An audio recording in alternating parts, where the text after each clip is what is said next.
नमस्ते, मैं हूं डॉक्टर कनिका कल्याणी और मैं इंदिरा आईवीएफ बोरिवली मुंबई में chief gynaecologist and infertility specialist हूं। जैसे कि आप देख रहे हैं कि आज फिर से हर जगह कोरोना वायरस के केसेस बढ़ते ही जा रहे हैं। अब आप सबको और भी ज्यादा सावधानी बरतनी है। जितना हो सके घर पे ही रहें, जरूरी कामों के लिए ही बाहर जाएं और अगर आप बाहर जा रहे हैं तो मास्क जरूर पहनें। ज्यादा से ज्यादा अपने हाथों को साबुन से धोने की कोशिश करें या फिर सैनिटाइजर यूज करें और भीड़ वाली जगहों पे बिल्कुल ना जाएं। आजकल हर जगह कोरोना वायरस के वैक्सीन की चर्चा हो रही है। मेरे पास भी कई पेशेंट्स आते हैं और पूछते हैं कि क्या हम कोरोना वायरस का वैक्सीन ले सकते हैं और इनफर्टिलिटी का इलाज कर सकते हैं, या अगर हम वैक्सीन ले चुके हैं क्या हम अपना इनफर्टिलिटी का इलाज जारी रख सकते हैं। तो अमेरिकन गाइडलाइंस ये कहती हैं कि कोरोना वायरस का वैक्सीन अगर आपने लिया है आप इनफर्टिलिटी का इलाज कंटिन्यू कर सकते हैं, या फिर अगर आपका इलाज चल रहा है फिर भी आप कोरोना वैक्सीन ले सकते हैं। फिर भी आपको अपने डॉक्टर के साथ मिलकर निर्णय लेना है अपनी वैक्सीन के बारे में। अब बात करते हैं महिला के अंडों की क्वालिटी के बारे में। एज यानी कि उम्र एक महिला की फर्टिलिटी का सबसे बड़ा फैक्टर है। भगवान ने महिला और पुरुष में बहुत बड़ा अंतर बनाया है। जो मेल यानी पुरुष होता है उसके स्पर्म उम्र के साथ कम नहीं होते। पुरुष के स्पर्म 70 साल तक भी नॉर्मल रह सकते हैं, लेकिन जो फीमेल होती है उसके जो अंडे होते हैं उनकी संख्या जन्म से ही तय होती है, फिक्स्ड होती है। जन्म पर एक महिला को अमूमन 2 लाख के करीब अंडे होते हैं। जैसे जैसे उसकी उम्र बढ़ती है हर महीने ओव्यूलेशन के साथ उसके अंडों की संख्या धीरे धीरे कम होते जाती है और इसी तरह उसकी ओवरी में नंबर ऑफ फॉलिकल्स, उसका ओवेरियन रिजर्व भी धीरे धीरे कम होते जाता है। हम कहते हैं कि 20 से 30 साल एक महिला के लिए कंसीव करने के लिए सबसे अच्छी उम्र है, क्योंकि 20 से 30 साल के बीच में महिला के ओवरी में अंडों की संख्या बेस्ट होती है और उनकी क्वालिटी भी सबसे अच्छी होती है। 30 साल के बाद अंडों की क्वांटिटी धीरे धीरे कम होने लग जाती है और 35 साल के बाद न केवल क्वांटिटी बल्कि क्वालिटी भी खराब होने लग जाती है। इसी वजह से 35 साल के बाद आनुवंशिक बीमारियां बच्चों में होने की संभावना ज्यादा होती है, क्योंकि अंडों की क्वालिटी कॉम्प्रोमाइज होने लगती है। तो 35 साल के बाद बच्चे में down syndrome, Edward syndrome, Patau syndrome, ये सारी जेनेटिक बीमारियां होने की संभावना थोड़ी सी बढ़ जाती है, क्योंकि एक क्वालिटी कॉम्प्रोमाइज हो जाती है। अब महिला के शरीर में अंडों की मात्रा यानी संख्या का अनुमान लगाने के लिए एक बहुत ही महत्वपूर्ण जांच होती है, जैसे हम कहते हैं AMH यानी कि एंटी मुलेरियन हार्मोन। आप सब ने इसके बारे में सुना ही होगा। तो आखिर AMH का मतलब क्या होता है, ये किन किन लोगों में करवाया जाता है, अगर ये कम है तो उसका क्या महत्व है, अगर ये ज्यादा है तो उसके लिए क्या करना चाहिए, ये सब अब हम समझेंगे। तो AMH यानी एंटी मुलेरियन हार्मोन, ये वो हार्मोन है जो महिला के अंडाशय में से उनके डेवलपिंग फॉलिकल्स में से सिक्रीट होता है। तो जैसे कि मैंने पहले बताया, ये हमें बताता है कि एक महिला के शरीर में कितने अंडे, अंडों की मात्रा कितनी है, और ये इनडायरेक्टली महिला की फर्टिलिटी पोटेंशियल यानी कि उसकी प्रजनन शक्ति के बारे में भी बताता है। पर हम सिर्फ AMH नहीं यूज करते हैं एक महिला की अंडों की मात्रा का अनुमान लगाने के लिए। आपके ओवरी में सोनोग्राफी में कितने फॉलिकल्स दिख रहे हैं ये भी बहुत इंपॉर्टेंट है। अमूमन एक नॉर्मल ओवरी में 8 से 10 फॉलिकल सोनोग्राफी में पाए जाते हैं। तो हम सोनोग्राफी में एंट्रल फॉलिकल काउंट यानी फॉलिकल्स का नंबर और एंटी मुलेरियन हार्मोन, ये दोनों चीजों को कोरिलेट करके अधिकतर अनुमान लगाते हैं कि महिला के अंडों की मात्रा कितनी है, यानी कि उसकी फर्टिलिटी पोटेंशियल कितनी है। अब आखिर कितना AMH नॉर्मल माना जाता है, कई लोगों को ये कंफ्यूजन होता है, क्या उनका AMH नॉर्मल है या कम है या ज्यादा है।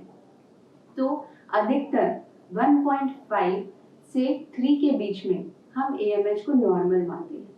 अगर 1 और 1.5 के बीच में AMH है तो हम उसे लो नॉर्मल AMH मानते हैं, और अगर 1 के नीचे है तो हम उसे लो AMH मानते हैं। लो AMH अधिकतर उम्र दराज महिलाओं में पाया जाता है, या तो फिर कुछ महिलाएं जिनकी माहवारी 40 साल से पहले ही बंद हो जाती है, या उनके अंडे समय से ही पहले ही खत्म हो जाते हैं, जिसे हम कहते हैं प्री मैच्योर ओवेरियन फेलियर, उनमें भी लो एएमएच पाया जाता है।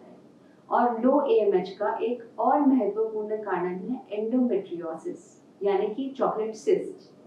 और एक बात आप सबको बहुत अच्छी तरह से समझ लेनी है कि आज की डेट में एएमएच को बढ़ाने के लिए, यानी कि अंडों की मात्रा या संख्या को बढ़ाने के लिए कोई इलाज नहीं है। तो अगर आप सामान्य इलाज करा चुके हैं, आपको कोई रिजल्ट नहीं मिल रहा है, आपको जल्द से जल्द बिना समय वेस्ट किए अपने इनफर्टिलिटी स्पेशलिस्ट से कंसल्ट करना चाहिए। क्योंकि अगर आपने सही वक्त पर सही इलाज किया तो आपको अपनी बायोलॉजिकल संतान आपके अंडे खत्म होने से पहले ही प्राप्त हो सकती है। क्योंकि जैसे कि मैंने बताया, जैसे जैसे आपकी उम्र बढ़ती है, आपके अंडों की संख्या घटती ही जाती है। खास तौर पे अगर आपकी उम्र 35 से ज्यादा है और आपका एएमएच का वैल्यू 1 से कम है, तो आपको आईवीएफ के बारे में सोचना चाहिए। और आजकल सभी महिलाएं करियर ओरिएंटेड होती जा रही हैं, शादी की उम्र बढ़ती जा रही है। आजकल महिलाएं सोचती हैं पहले वो पढ़ लिख लें, अपना करियर बना लें, सेटल हो जाए, उसके बाद ही वो कंसीव करें। तो अगर आप भी अपने करियर पे ध्यान दे रहे हैं और आपको बाद में कंसीव करना है, ऐसी महिलाएं जो लेट कंसीव करना चाहती हैं, उनके लिए मेरी यही सलाह रहेगी कि एक बार आप अपना एएमएच करवा लें या अपनी सोनोग्राफी में एंट्रोड फॉलिकल काउंट से अपने अंडों की क्वांटिटी का अनुमान लगवा लें। अगर एएमएच कम है या अंडों की मात्रा कम है, तो आज आपके लिए एक और अच्छा ऑप्शन है जो है एग फ्रीजिंग का, या अगर आप शादीशुदा हैं तो एम्ब्रियो फ्रीजिंग का। आज आप अपने एग्स फ्रीज करवा के रख सकते हैं, जिसे आप अपने करियर में सेटल होने के बाद आगे चल के यूज कर सकते हैं और आप अपनी ही बायोलॉजिकल संतान प्राप्त कर सकते हैं। तो ये था सब कुछ लो एएमएच के बारे में। अब चलते हैं हाई एएमएच की तरफ। अब क्या होता है high AMH? AMH more than 4, यानी जब एएमएच की वैल्यू 4 से ज्यादा होती है, उसे हम कहते हैं हाई एएमएच।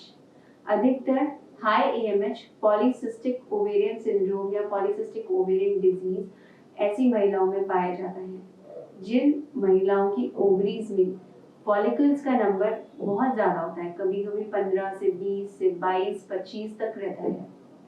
तो हार्मोनल इम्बैलेंस की वजह से ऐसी महिलाओं में ओव्यूलेशन समय पर नहीं होता है। इसी वजह से इन महिलाओं की माहवारी अनियमित भी हो सकती है।